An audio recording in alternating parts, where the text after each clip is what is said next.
Welcome back to another fascinating geography lesson, year 10. And to start us off today, I would like you to please take a look at the four images on the screen in front of you.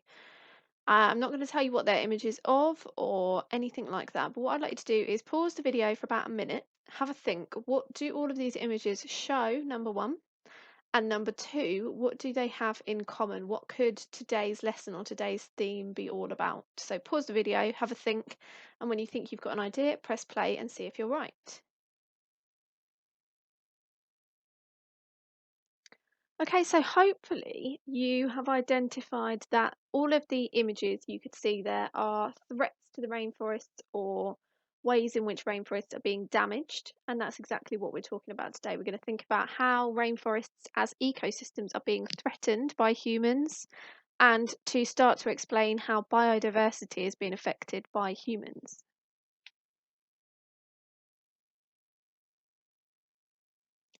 Just as a reminder, you need to make sure you've got this booklet available, whether that's in electronic or paper form.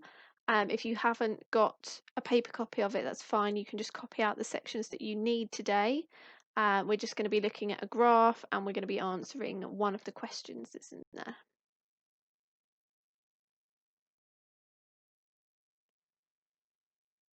So going back to the images that you saw right at the start of the lesson then, we have got four of the most common causes of destruction in the rainforest, causes of deforestation for trees to be cut down. And they are slash and burn clearing for farming. So this is where huge areas of the rainforest, can be acres at a time, are essentially burnt down on purpose in order to clear the trees easily, saves them being chopped down, and that land is then cleared to use for farming, and that could be farming of crops, which I'll talk to you a little bit more about in a second, or it could be farming of cattle.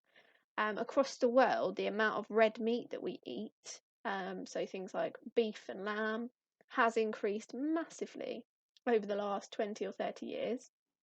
And to be able to meet that amount of demand, we have to actually rear more cattle, we have to have more cows, and we have to have more sheep, etc. So this land could then be used to graze cows or to graze other types of cattle. The second common way in which humans are threatening the rainforest, and this is probably actually the most prevalently seen, the most commonly seen one, is palm oil plantation. So for those of you that don't know what palm oil is, it comes from the palm oil tree, unsurprisingly. It's basically a liquid that goes into a lot of processed type foods, and it does a lot of different things, but it mainly helps to preserve them, to keep them for longer without them going moldy or going off. So the vast majority of things that you have in your house in terms of food, but also things like makeup and toiletries, will have palm oil in them. Things like Nutella, sorry to break it to you, is bad for the rainforests. Your makeup, your shampoo, your conditioner, even some types of gadgets and different household products that you wouldn't even think have palm oil in them. Take a look online at the list of products that have palm oil in. It's really difficult to avoid buying things that have palm oil in because so many things that we use every day have it in. And because so many things use it, palm oil is big money now. So cutting down huge areas of rainforests, which is made up of loads of different types of trees and plants and animals that live there, and replacing it with these palm oil plantations, which you can see are just row after row after row of the same tree, the oil palm tree, is really, really common in a lot of places around the world, especially places like Brazil and the place that we're going to be looking at as our case study. Another common reason for deforestation is for mining. So underneath a lot of rainforest areas, especially at the Amazon rainforest, there are gold reserves, there are various different ores of valuable metals and valuable minerals, and the only way to get those out of the ground is to clear the rainforest that's on top of them. The last reason for deforestation then is logging. So this is cutting down the trees to actually use the trees themselves. For the other three methods or the other three causes we've looked at, the trees have been cut down because they're in the way to clear the area that's underneath them. For logging, they cut down the trees because they actually want to use the trees. So unsurprisingly, the trees used for logging are used for things like toilet paper, furniture, all sorts of different items that are made out of wood. And it is still big business. So cutting down huge areas of the rainforest without considering how long it's going to take for trees to regrow or whether they're going to replant trees is also unfortunately really common in large parts of the world where they are still in that middle kind of developing phase rather than being a high income country. So our newly emerging economies and our low income countries are using these for methods, for reasons for cutting down the rainforests as a way of making money, as a way of using the resources that they have to make money. But unfortunately, the way it's done in a lot of cases is done in a way which doesn't allow the rainforest to recover and has massive impact on biodiversity, which is something I'll talk about a little bit more in a minute. So the first case study that we are going to look at for this topic of living world is a fairly large case study. We will be looking at it for the next few lessons, and we are going to be looking at the Malaysian rainforests. So the Malaysian rainforests, if you look at these maps here, are located in Malaysia, unsurprisingly, and Malaysia isn't just one chunk of land, one island. Malaysia is actually split across 2 islands in Southeast Asia. So if you look at the map on the left there, you'll see just where it's located. And it is made up of the Peninsular Malaysia, which is the section on the left here. And it's also made up of Eastern Malaysia, which is part of the island of Borneo. So Borneo is actually split across 3 different countries.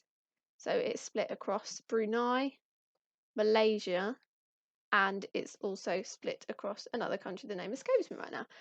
So it's a huge area in terms of land, and most importantly, it's really richly forested. So the vast majority of Malaysia is covered in some kind of vegetation, and 60% of that, so well over half of it, is forest rainforest. 13% now, though, is covered in commercial farms, so farms that have been put there on purpose rather than things that have grown naturally, such as rubber trees and oil palm trees that I've already talked to you about. When it was covered in beautiful rainforest, as it kind of naturally was, it was home to huge amounts of plants, tree, butterflies, mammals, some really rare and what we call endemic species, which are things which only are found in places like Borneo. Because Borneo is so remote, it's not really connected to anything else. It has some really amazing species like specific types of orangutan, birds, insects, and hopefully, as you're starting to get the idea of, when you start to interfere in ecosystems, when you make changes to ecosystems, it has a huge knock-on impact on the entire ecosystem. So going back to the idea of biodiversity, which I mentioned a few minutes ago, this term biodiversity is a really important term to understand when we're talking about ecosystems. So biodiversity, this is literally a dictionary definition here. It's the variety of plant and animal life in the world or in a particular habitat, a high level of which is usually considered to be important and desirable. So basically an ecosystem that has a high level of biodiversity has a big range of different plants and different animals which survive there. And the more variety that you have, the better usually, because it means that if one of those species is made extinct or is threatened or is changed in any way, there are lots of other species who can fill that gap in the ecosystem. For instance, if you only had one type of mammal in an entire ecosystem and that one type of mammal was wiped out, that would have massive consequences for the rest of the food chain, the food web in that ecosystem. If it's more varied, then it means it's more likely that those changes can be recovered from. So what I need you to do with this definition is to please fill it in on question 9 on page 28 in the booklet. So that is the page that says 28, not actually the 28th page. Just fill this in that gap and then press play on the video again.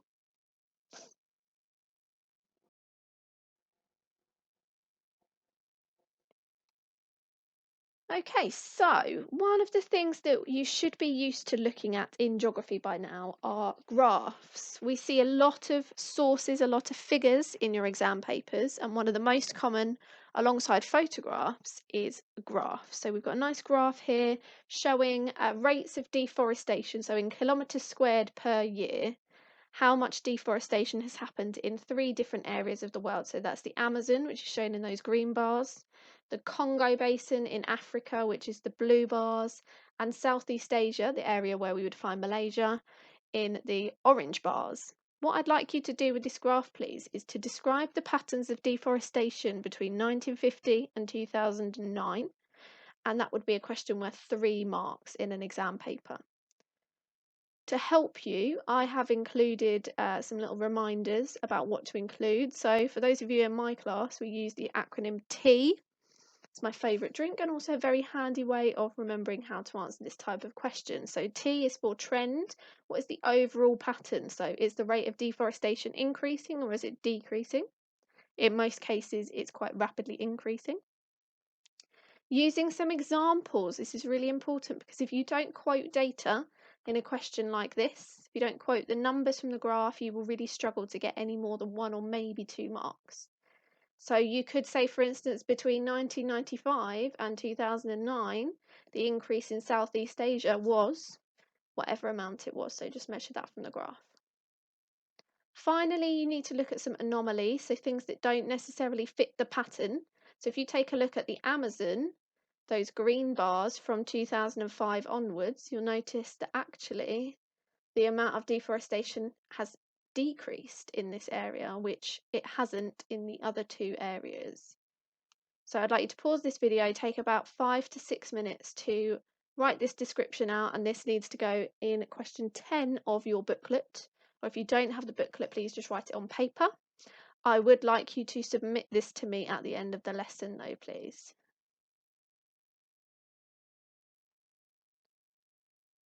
Okay, your main task for today then is some note taking on all of the information that I have given you so far. You have 3 options for how you take these notes. You need to use the textbook first of all, so remember you have your Caboodle login. If you don't know what that is and you can't find it in your emails anywhere, please do let me know and I can send it to you.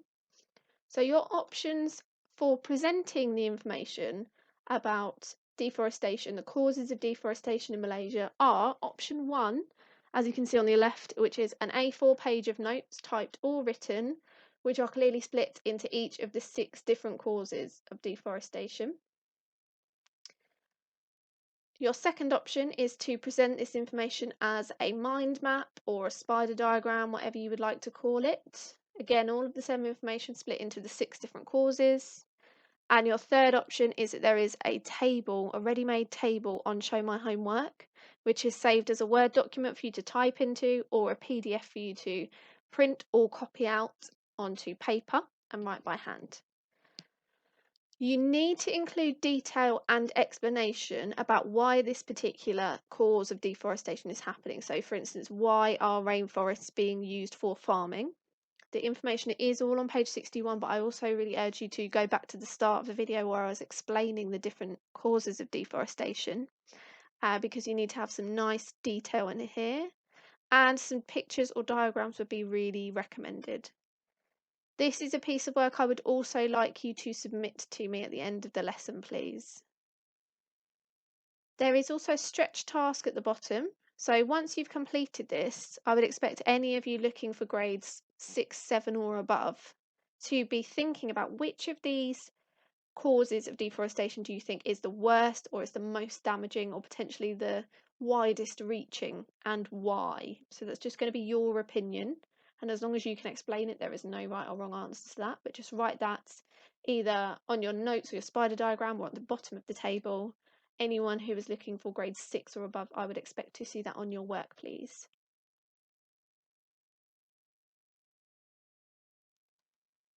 To finish today, I have got a nice little video clip for you. Well, it's not particularly nice, I have to say, but it is very informative, really gets to the point. As a separate link on the Show My Homework post, there is another 7-minute video, which I would like you to watch, which starts to introduce the idea of the effects of this deforestation. So we know that it affects the biodiversity, but exactly how does it impact the people that live in Malaysia? How does it affect the economy? How does it affect, more importantly, the environment? So I'd like you to watch this 7-minute video and start to take some notes about the impact that deforestation is having on Borneo, which is part of Malaysia. And again, as a stretch, how could you start to categorize these impacts into different groups? So I don't need to see this section of your work, but I would like to see the notes or table, and I would like to see your 3-mark answer. Please submit that via Show My Homework or via email, and I will see you next lesson.